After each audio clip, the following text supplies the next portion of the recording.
Hello friend, real concept by Rajiv sir channel में आप लोगों का स्वागत है। आज हम आपके सामने गंगा नदी तंत्र का वीडियो लेकर आ रहे हैं। तो देखते हैं गंगा नदी का उद्गम कहाँ से हो रहा है।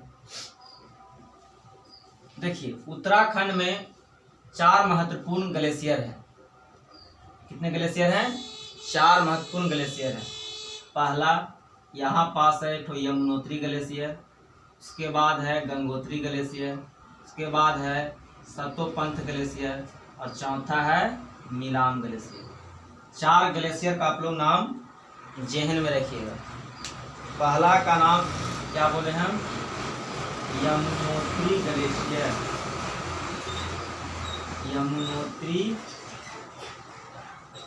यमुनोत्री ग्लेशियर। इसका नाम है गंगोत्री ग्लेशियर। इसका नाम है सतोपंथ ग्लेशियर और इसका नाम है मिलाम ग्लेशियर। तो बताइए, आप लोग गेस कीजिए कि गंगा नदी किस ग्लेशियर से निकल रही है। तो आपका आंसर होगा कि गंगोत्री से, जो कि आपका आंसर गलत है। गंगा नाम से कोई नदी नहीं निकलती है, गंगोत्री से निकलती है। लेकिन गंगोत्री से एक नदी निकलती है जिसका नाम है जानवी। क्या नाम है इसका? जानवी। गंगोत्री से एक नदी निकली जिसका नाम है जानवी। जानवी कुछ दूरी पर जा करके टर्न लेती है। क्या लेती है? टर्न, माने मुड़ती है। और जहां मुड़ती है वह स्थान है गोमुख। यह स्थान क्या है? गोमुख। यह स्थान हमारा गोमुख। जानवी नदी गोमुख से टर्न लेती है। उसके बाद गोमुख से बाद जब नदी आगे निकलती है तो इसका नाम हो जाता है भागीरथी। इसी का नाम हो जाता है भागीरथी। जो जानवी आगे निकली गंगोत्री से, गोमुख के बाद उसका नाम हो गया भागीरथी। अब देखिए, भागीरथी में बाएं तरफ से एक नदी आकर मिल जाती है। अब बताइए, नदी का बाएं दाएं आप लोग को समझने में दिक्कत हो रहा होगा। तो जैसा ही गंगा नदी या ये नदी जो है ऐसे बह रही है, तो इसके जैसे बह रही उसके भले हम लोग पेट गुनिए लेट जाएंगे।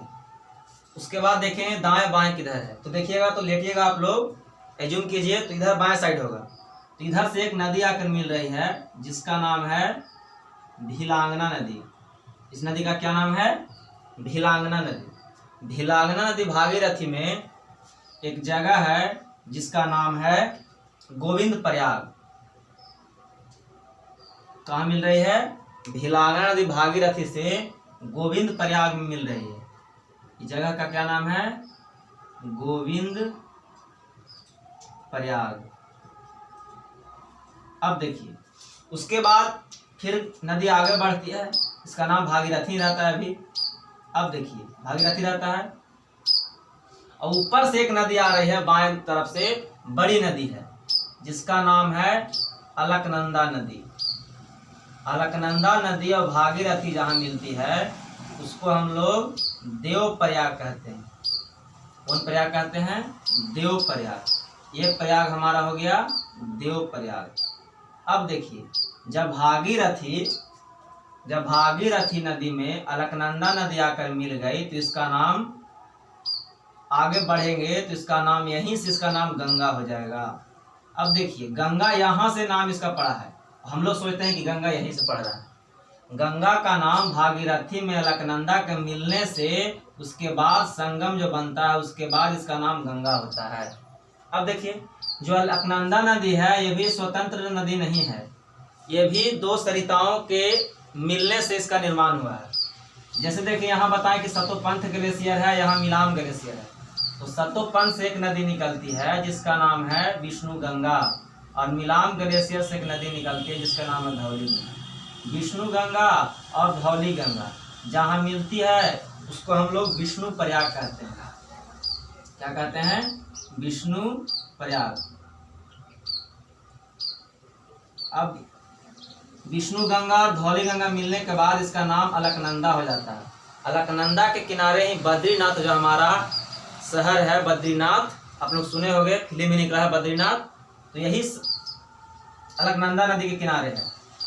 अब देखिए, इसको आगे गंगा नदी कंटिन्यू करने से पहले हम लोगों को 5 प्रयाग का अध्ययन कर लेना बहुत आवश्यक है। कहीं कि एग्जाम के दृष्टिकोण से ये 5 प्रयाग बहुत ही इम्पोर्टेंट है। ये प्रयाग जो गोविंद प्रयाग है उतना इम्पोर्टेंट नहीं है जितना कि 5 प्रयाग है। अब 5 प्रयाग में आप लोग 2 प्रयाग पढ़ चुके हैं। देखिए, जैसे विष्णु प्रयाग है, विष्णु प्रयाग पूछेगा आपसे कि विष्णु प्रयाग किन 2 नदियों का मिलान है, तो बताइएगा ये विष्णु गंगा और धौली गंगा। अब देखिए, यहाँ पढ़े हम लोग देव प्रयाग। देव प्रयाग में कौन कौन सी नदी मिल रही है, तो यहाँ देखिए भागीरथी और यहाँ अलकनंदा नदी मिल रही है। तो इसका नाम कहाँ मिल रही है, देव प्रयाग में। 2 प्रयाग पढ़ ले, 3 प्रयाग और है, ज्यादा भार नहीं है, याद हो जाएगा। पहला देखिए, उसके बाद एक दाएं अलकनंदा नदी में दाएं ओर से एक नदी आती है जिसका नाम है नंदकी नदी। क्या नाम है, नंदकी नदी, जो अलकनंदा में दाएं ओर से मिल रही है। इसका नाम क्या है, नंदकी नदी।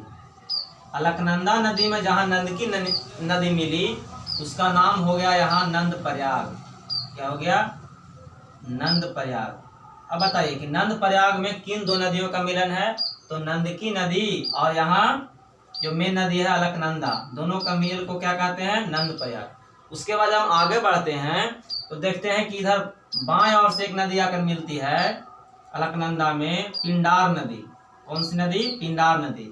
और पिंडार नदी जहाँ अलकनंदा में मिलती है यहाँ एक प्रयाग का निर्माण करती है जिसका नाम है हम लोगों का कर्ण प्रयाग। कर्ण प्रयाग। अब देखिए, कर्ण प्रयाग एक और नदी इसमें मिल रही है दाएं ओर से जिसका नाम है मंदाकिनी। आप लोग संस्कृत में पढ़े होंगे मंदाकिनी वर्णम। यहाँ एक नदी आकर मिल रही है अलकनंदा में जिसका नाम है मंदाकिनी नदी। मंदाकिनी नदी जहाँ मिलती है अलकनंदा से तो वहाँ एक प्रयाग का निर्माण करती है जिसका नाम है रुद्र प्रयाग।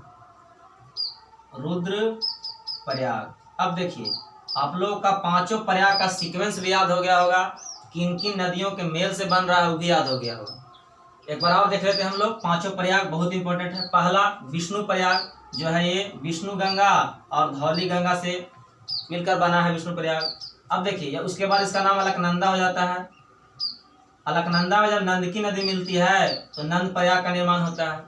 उसके बाद जब अलकनंदा में पिंडार नदी है, पिंडार नदी मिलती है अलकनंदा से, तो इसका नाम हो जाता है कर्ण प्रयाग। अब कर्ण प्रयाग कहाँ होता है, कहा जाता है कि जो है पिंडार नदी का संबंध कर्ण से है। जो कवच और कुंडल उनको इंद्र भगवान दिए थे उसी नदी के किनारे दिए थे, इसीलिए कहा जाता है कि जो पिंडार नदी है उसका संबंध कर्ण से है। इसीलिए जहाँ पिंडार नदी और अलकनंदा मिलती है उसके संगम को हम लोग कर्ण प्रयाग से जानते हैं। किस प्रयाग से, कर्ण प्रयाग से।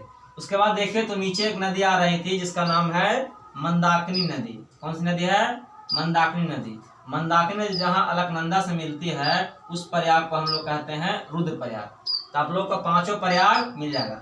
अब बताइए, हमारा बिहार मान के चलिए कि यहाँ है।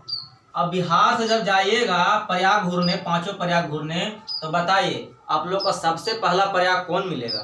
तो आपका आंसर होगा कि पहले देव प्रयाग मिलेगा, तब रुद्र प्रयाग मिलेगा, तब कर्ण प्रयाग मिलेगा, तब नंद प्रयाग, और अंत में कहाँ मिलेगा हम लोग को, विष्णु प्रयाग। तो हम लोग का सीक्वेंस भी याद रखना है। ठीक, तो चलते हैं आगे, बढ़ते हैं। अब देखते हैं आगे हम लोग। अब देखिए कि हम लोग जब भागीरथी नदी में अलकनंदा नदी आकर मिल गई देव प्रयाग में, तो उसके बाद इसका नाम हो जाता है गंगा। क्या होता है, गंगा। और देखिए, और गंगा हो जाती है तो उसके आगे गंगा नदी उसके आगे एक शहर से गुजरती है जिसका नाम है ऋषिकेश। यहाँ पास एक शहर है जिसका नाम है ऋषिकेश। यहाँ कौन सा शहर मिलता है, ऋषिकेश मिलता है। ऋषिकेश। ऋषिकेश से थोड़ा आगे बढ़ते हैं हम लोग, तो यहाँ एक जगह है हरिद्वार। कौन सी जगह है, हरिद्वार। ऋषिकेश से आगे बढ़ते हैं तो हरिद्वार। उसके बाद हरिद्वार के बाद गंगा नदी मैदानी भाग में प्रवेश कर जाती है।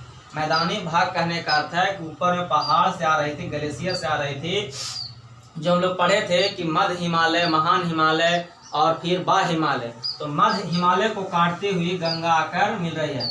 जो गंगोत्री जो ग्लेशियर है इसका हाइट लगभग 3900 मीटर है। कितना है? 3900 मीटर ऊंचा से हम लोगों को जो गंगा नदी कहते हैं, जो जाह्नवी भागीरथी के नाम से आगे बढ़ते हुए निकल रही, सोचिए।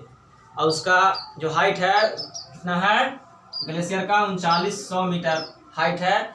और कौन जो है 3 को पढ़ाए थे हम लोग समानांतर, जो हिमालय के समानांतर पढ़ाए थे, महान हिमालय, मध्य हिमालय और बाह्य हिमालय। तो यहाँ से निकल रही है, इससे इसको काट कर गंगा नदी नीचे आ रही है। ठीक, तो देखें हम लोग उत्तराखंड के बेल्ट में अधिकतर जो है ये नदी पहाड़ी भागों में रही और मैदानी भाग में कहाँ प्रवेश की? तो हरिद्वार के समीप। अब देखिए, देख लिए, पूछेगा आपसे कि गंगा नदी की कुल लंबाई कितना है। तो गंगा नदी की कुल लंबाई आप लोग को बता दें हम कि कुल लंबाई इसका है 2525 किलोमीटर, जो कि उत्तराखंड में मात्र, यहाँ से उत्तराखंड समाप्त, बॉर्डर दे रहे हैं हम उत्तराखंड का, उत्तराखंड यहाँ समाप्त हो गया। तो उत्तराखंड में मात्र 110 किलोमीटर बहती है। उत्तराखंड में कितना बहती है? 110 किलोमीटर। उसके बाद ये हरिद्वार में मैदानी भाग में प्रवेश करने के बाद यह यूपी में प्रवेश करती है, यूपी उत्तर प्रदेश प्रवेश करती है। तो जब आगे बढ़ते जाती है तो यहाँ इसको शहर एगो मिलता है जिसका नाम है कन्नौज। यहाँ पास इसको शहर मिलता है कन्नौज। कन्नौज से आगे बढ़ती है गंगा नदी तो उसको एक शहर मिलता है कानपुर। और कानपुर से जब गंगा नदी आगे बढ़ती है तो उसको एक शहर मिलता है इलाहाबाद, जो प्रयागराज है। उसके बाद आगे बढ़ती है तो वाराणसी, क्या मिलता है? वाराणसी। अब देखिए, वाराणसी के आगे जब बढ़ते हैं, वाराणसी से आगे, वाराणसी से आगे जब बढ़ते हैं तो गंगा नदी बिहार में प्रवेश कर जाती है। कहाँ प्रवेश कर जाती है गंगा नदी? बिहार में। बिहार के बक्सर जिले में प्रवेश करती है गंगा नदी। अब देखिए, बिहार में कौन कौन, जब गंगा नदी आगे बढ़ी तो बिहार में कौन कौन सा जगह को छूते गई जो है हमारी गंगा नदी? पहला है यहाँ बक्सर। बक्सर के आगे बढ़ते हैं तो हम लोग का मिलता है आरा। आरा के बाद मिलता है हम लोग को पटना। पटना के बाद मिलता है हम लोग को भागलपुर। और भागलपुर में देखिए, बहुत यहाँ फैक्चुअल बात है, भागलपुर में गंगा नदी उत्तरायण हो जाती है। उत्तरायण कहने का सेंस है कि इसका मुख उत्तर की ओर हो जाता है और ऊपर कटिहार मिल जाता है, कटिहार तक उत्तरायण जाती है। यहीं पर हमारा एक जगह है सुल्तानगंज। तो कहा जाता है वेद पुराण में कि जो जब गंगा उत्तरायण होती है तो वहाँ का जल पवित्र माना जाता है, जहाँ से जल उठाकर जो श्रद्धालु लोग होते हैं शिव जी पर चढ़ाने जाते हैं। बोलबम सुने होंगे आप लोग। इस यही कारण है कि देखिए, गंगा नदी यहाँ से निकल रही थी, यहाँ से कहीं से नहीं जल उठा जल कहाँ से? तो ये हमारा सुल्तानगंज से, क्योंकि वहाँ गंगा नदी उत्तरायण हो रही थी, उत्तर की ओर मुख कर रही थी। अब देखिए, यहाँ हम देखें कटिहार। कटिहार अब देखते हैं कौन कौन हम लोग का मिला शहर से। ये कौन सा शहर बताएं हम? कन्नौज। कन्नौज यूपी का शहर है, कन्नौज। इसके बाद ये मिला हम लोगों को कानपुर। कानपुर के बाद इलाहाबाद मिला था, जिसको प्रयागराज भी कहते हैं, इलाहाबाद। उसके बाद वाराणसी। वाराणसी के बाद गंगा नदी बिहार में प्रवेश करती है, ये बक्सर है। बक्सर से आगे बढ़ते हैं हम लोग तो हम लोग का मिलता है आरा। आरा के बाद क्या मिलता है हम लोग को? पटना। पटना के बाद भागलपुर। और भागलपुर के समीप गंगा नदी क्या हो रही है? उत्तरायण हो रही है, जिसके कारण वहाँ से जल उठाकर भोले बाबा पर चढ़ाया जाता है। कहाँ? तो सुल्तानगंज, जो कि यहीं के समीप है, भागलपुर के निकट है। और कटिहार देखिए, कटिहार के बाद गंगा ने थोड़ा दूर साहेबगंज जिले में झारखंड में प्रवेश करती है, मात्र थोड़ा सा साहेबगंज में।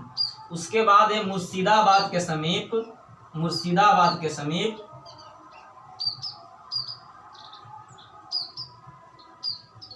मुर्शिदाबाद के समीप 2 भागों में विभक्त हो जाती है। गंगा नदी 2 भागों में विभक्त हो जाती है। ठीक है, देखिए 2 भागों में विभक्त हो गई। ये नदी जो आगे चलकर इसका नाम हुआ भागीरथी, और इसका जो नाम हो गया हुगली, जो पश्चिम बंगाल का जो शहर है कलकत्ता, यही नदी के किनारे है हुगली नदी। ये हुगली नदी हो गया। अब देखिए यहाँ भागीरथी से स्टार्ट हुआ था और जब अलग हो गई इससे हुगली नदी, यहाँ से कंची मार दी तो इसका फिर से नाम क्या हो गया, भागीरथी। अब देखिए उसके बाद हमको मैप आप लोग का अगर क्लियर होगा तो यहाँ बांग्लादेश का बॉर्डर आ जाता है। ठीक है, बांग्लादेश में गंगा नदी जो भागीरथी नाम से यहाँ प्रवाहित कर रही थी उसका नाम चेंज होकर के पद्मा हो जाता है। क्या हो जाता है, पद्मा। क्या होता है, पद्मा। अब देखिए ऊपर से फिर एक नदी जो ब्रह्मपुत्र नदी यहाँ से आ रही है बांग्लादेश से, यहाँ अरुणाचल प्रदेश थी असम से, उसका नाम जो था जमुना था, जमुना, जिसको ब्रह्मपुत्र नाम था बांग्लादेश में। ये आके गंगा नदी से मिल जाती है। ये है क्या, जो गंगा नदी बांग्लादेश में पद्मा कह रहे हैं, और ये जमुना नदी है जो ब्रह्मपुत्र नदी को बांग्लादेश में कह रहे हैं, और दोनों जगह मिलता है उसके पास। उसके बाद इसके संयुक्त धारा को हम लोग मेघना कहते हैं, और ये जाकर अंत में बंगाल की खाड़ी में गिर जाती है। तो ये रहा इसका जर्नी, गंगा नदी का जर्नी समाप्त हो गया बंगाल की खाड़ी में। ये जर्नी का बहुत सा देखिए तो कितने स्टेशन से होकर गुजर रही है, बहुत से स्टेशन से गुजर रही है मान के चलिए। तो आप लोग इसको इंटरेस्टिंग वे में लीजिएगा तो गंगा नदी का जर्नी देखिए कितना दुखद, पहाड़ से निकली बेचारी, उसके बाद मैदानी भाग में प्रवेश करते गई और बढ़िया बढ़िया शहर से गुजरी। उसके बाद दो भागों में विभक्त हो गई, एक हुगली और एक हमारी फिर से भागीरथी हो गई। फिर जब बांग्लादेश में इसका नाम हो गया पद्मा, उधर से आ रही थी जमुना, दोनों जहाँ मिली उसके संयुक्त धारा को फिर हम लोग मेघना कहें, और बंगाल की खाड़ी में इसका जर्नी इंड हो गया। तो एक बार फिर से रिवाइज कर लेते हैं। जैसा कि हम बोले कि उत्तराखंड में 4 प्रमुख ग्लेशियर थे, पहला यमुनोत्री, दूसरा गंगोत्री, तीसरा सतोपन और चौथा मिलान। तो गंगा नदी किससे निकली, गंगोत्री से निकली, लेकिन गंगा के नाम से कोई नदी नहीं निकली। यहाँ से निकली जिसका नाम है नदी का जानवी। क्या है, जानवी नदी यहाँ के नाम से निकली। जानवी नदी गोमुख के पास टर्न लेती है, उसके बाद उसका नाम हो जाता है भागीरथी। भागीरथी में एक नदी आकर मिल रही है बाएं से भिलांगना, और यहाँ जहाँ मिलती है उस प्रयाग को हम लोग कहते हैं गोविंद प्रयाग। उसके बाद गंगा नदी आगे बढ़ती है, इसके बाद इस भागीरथी जो है आगे बढ़ती है, तो भागीरथी नदी तलाई। उसके बाद इसमें एक नदी आकर मिल जाती है अलकनंदा नदी देवप्रयाग में, उसके बाद इसका नाम गंगा हो जाता है। गंगा नाम कब पड़ा, जब इसमें अलकनंदा नदी भागीरथी में मिल गई तब। कहाँ मिली, देवप्रयाग के समीप। उसके बाद आगे बढ़े तो हम लोग को ऋषिकेश शहर मिला, उसके बाद हरिद्वार मिला। हरिद्वार से आगे बढ़ते हैं तो हमारा जो गंगा नदी पर्वतीय भाग से गुजर रही थी वो अब क्या हो गई, तो यहाँ मैदानी भाग में प्रवेश कर गई, मैदानी भाग में प्रवेश की। उसके बाद उत्तराखंड में इसका जर्नी समाप्त हो गया। वो अब एंट्री की कहाँ, यूपी में। यूपी में सबसे पहले उसको शहर जो मिला उसका नाम है कन्नौज। कन्नौज से जब आगे बढ़ी गंगा नदी तो कानपुर मिला। कौन सा शहर मिला, कानपुर। कानपुर से आगे बढ़ी तो इलाहाबाद मिला। इलाहाबाद से आगे बढ़ी तो वाराणसी मिला। वाराणसी से आगे बढ़े तो थोड़ा दूर के बाद वह बिहार में एंट्री मार दी। ठीक, बिहार में एंट्री कहाँ मिली, बक्सर जिला में, तो बक्सर मिला। उसके बाद आगे बढ़े तो आरा मिला। जो मैप क्लियर है उसको बहुत ध्यान से आ रहा होगा, जिसका बिहार का मैप पढ़ाए हैं। आरा के बाद क्या मिला, पटना। पटना के बाद भागलपुर। भागलपुर के बाद गंगा नदी उत्तरायण हो जा रही है और कटिहार तक जा रही है। यहाँ से जो सुल्तानगंज है इसी के पास है, यहाँ से जल लेकर भोले बाबा पर चढ़ाया जाता है। उसके बाद आगे जाएंगे तो थोड़ा कटिहार के बाद थोड़ा सा साहेबगंज जिला में झारखंड में प्रवेश करेगी, बहुत नाम मात्र का। उसके बाद पश्चिम बंगाल में मुर्शिदाबाद में पहुंचेगी। उसके बाद ये नदी 2 भाग में बढ़ जाएगी, इसका नाम क्या है, हुगली, और फिर इसका नाम भागीरथी होता है। फिर बांग्लादेश से जब एंट्री करती है तो इसका नाम क्या होता है, पद्मा। उधर से ब्रह्मपुत्र नदी जो जमुना के नाम से आ रही थी, दोनों मिल गई। उसके बाद इसका संयुक्त धारा को मेघना कहते हैं, और मेघना जो अंत में जाकर बंगाल की खाड़ी में गिर जाती है। तो ओवरव्यू आप लोगों को तो पता चल गया गंगा नदी के। अब देखिए गंगा नदी में और बहुत से सहायक नदियां मिलती हैं आकर, वो हम लोग भी इस वीडियो में देख लेते हैं, कवर कर लेते हैं। 5 प्रयाग आप लोग का क्लियर हो गया होगा। जैसे कि बताएं कि जो अलकनंदा नदी है 2 नदियों के मिल से बना है। पहला है विष्णु गंगा और ये धौली गंगा, जहाँ मिलता वहाँ विष्णु प्रयाग का निर्माण की। फिर उसके बाद इसका नाम अलकनंदा हो जाता है। अलकनंदा नदी जब यहाँ भागीरथी से मिली तो इसका कौन सी जगह मिली है, देवप्रयाग। उसके बाद इसका नाम क्या हो जाता है, गंगा। अब देखिए उसके बाद अलकनंदा नदी में एक, यहां से देखिए तो बाएं सहायक आ रही है, दाएं सहायक है, सॉरी कौन सा, दाएं सहायक नदी आ रही है जिसका नाम है नंदकी नदी। नंदकी नदी और अलकनंदा जहां मिली उसको हम लोग क्या कहते हैं, नंद प्रयाग। अब आगे बढ़ी तो इसमें एक नदी आकर बाएं से मिल गई जिसका नाम है पिंडार नदी। पिंडार नदी जहां मिली उसको हम लोग कर्ण प्रयाग का नाम जानते हैं, अलकनंदा में मिली। कर्ण प्रयाग क्यों कहें कि पिंडार का संबंध कर्ण से था। उसके बाद फिर से एक आई दाएं सहायक जिसका नाम है मंदाकिनी नदी, वो जहां मिली उसका नाम है रुद्र प्रयाग। तो आप लोग का पांचों प्रयाग क्लियर हो गया होगा, गंगा नदी का उद्गम क्लियर होगा, कौन कौन राज्यों से गुजर रही है वो क्लियर हो गया होगा। अब देखिए ये अब पूछता है कि जो गंगा नदी है का उसका जो है प्रवाह किन राज्यों में सबसे ज्यादा है। तो हम देखें कि उत्तराखंड में मात्र वह 110 किलोमीटर ही प्रवाह करती है। यूपी में, यहाँ तक उत्तराखंड समझिए आप, उसके बाद यूपी में वे 1450 किलोमीटर लगभग दूरी तय की। उसके बाद बिहार में लगता है शायद 420 किलोमीटर की दूरी तय करता है। उसके बाद झारखंड में बहुत नाम मात्र का, फिर पश्चिम बंगाल में तय करता है 524 या 525 किलोमीटर। जब इसको राउंड फिंगर में आप लोग जोड़िएगा तो 2525 के आसपास आ जाएगा। तो गंगा नदी की कुल लंबाई कितना है, 2525 किलोमीटर। राउंड फिगर में, एक्यूरेट हम नहीं बता रहे हैं, लेकिन आपसे पूछेगा कोई कि गंगा नदी सबसे ज्यादा किस राज्य में प्रवाहित होती है, तो उत्तर प्रदेश, उसके बाद पश्चिम बंगाल, तब है बिहार और उत्तराखंड। सबसे कम किस राज्य में, थोड़ा सा झारखंड प्रवाहित करती है, उसके बाद बांग्लादेश में चल जाती है। तो गंगा नदी की लंबाई कितना बताया है, 2525। आप देख लेते हैं इसके प्रमुख सहायक नदियाँ। सहायक नदी कहने का सेंस है इसमें, और कौन छोटी बड़ी नदी आकर मिल रही है। देखिए इसको देखें तो पहले हम लोग इसका दाएं सहायक नदी देख लेते हैं, जो दक्षिण सहायक भी कह सकते हैं। दाएं सहायक इधर से मिलेगी तो दाएं सहायक, इधर से मिलेगी तो बाएं सहायक हो जाएगा, ठीक है। तो देखिए पूछता है कि गंगा की वह सहायक कौन है जो दक्षिण से आ रही है। तो देखिए यहाँ हम लोग पढ़े थे अमरकंटक से सोन नदी निकल रही थी मैकाल पर्वत पर। तो अमरकंटक से एक नदी निकल रही है, मान के चलिए यहाँ अमरकंटक से एक नदी सोन नदी आके मिल रही है पटना, आगरा के आगे और पटना के पीछे दानापुर के पास। ये सोन नदी, कौन सी नदी, सोन नदी गंगा में आकर मिल जा रही है पटना के समीप दानापुर में। अब देखिए उसके बाद एक और इधर से जो दाएं सहायक है, ये तो दक्षिण सहायक बोल सकते हैं, दाएं सहायक भी कह सकते हैं। अब पूछेगा आपसे कि जो गंगा नदी की सबसे बड़ी सहायक नदी कौन है, तो कौन है वो,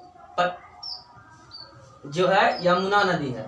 यमुना, देखिए यमुना नदी यमुनोत्री ग्लेशियर से बंदर पूछ के निकट से निकल रही है, अभी वहीं से निकल उत्तरकाशी जिला से। अब देखिए गंगोत्री, यहाँ यमुनोत्री है, यमुनोत्री से एक नदी निकल रही है जिसका नाम है यमुना नदी। ये गंगा में जाकर के इलाहाबाद के पास मिल जाती है, ठीक है।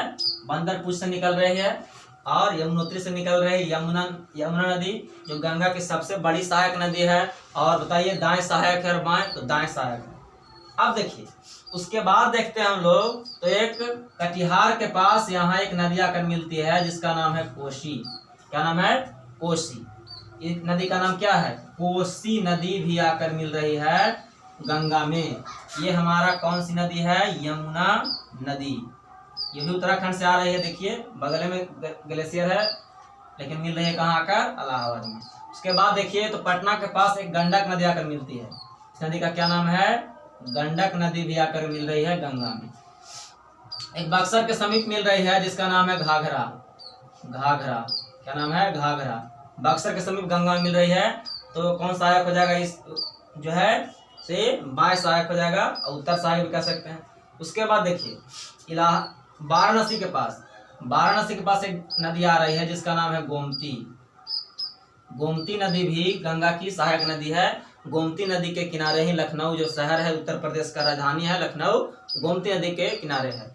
आगे देखते हैं तो देखें हम लोग कि इलाहाबाद तो देख लिए कि यहाँ मिल गया यमुना नदी। यहाँ कन्नौज के पास एक नदी इसमें मिलती है आकर, जिसका नाम है रामगंगा नदी। रामगंगा नदी। तो देखें हम लोग कि गंगा का उद्गम कहाँ से हो रहा है, इसकी कुल लंबाई कितने हैं, पांचों प्रयाग के बारे में पढ़ लिए हम लोग, और इसकी सहायक नदी देख लिए, उत्तर सहायक, दक्षिण सहायक, बाएं सहायक, दाएं सहायक, इसके बाद कहाँ कहाँ विभाजन हुआ, सब हम लोग गंगा नदी के बारे में इस वीडियो में देख लिए हैं। तो आशा करते हैं कि इस वीडियो के माध्यम से आप लोगों का गंगा नदी का बेस तैयार हो गया होगा। आप एग्जाम में क्वेश्चन बना सकते हैं इससे। तो ठीक है फ्रेंड, इस वीडियो को ज़्यादा से ज़्यादा शेयर करें। पहली बार आए हैं तो चैनल को सब्सक्राइब करें, बेल आइकन बजा लीजिए, जो कि नया जब वीडियो आएगा तो आपको नोटिफिकेशन मिल जाएगा। जय हिंद, जय भारत।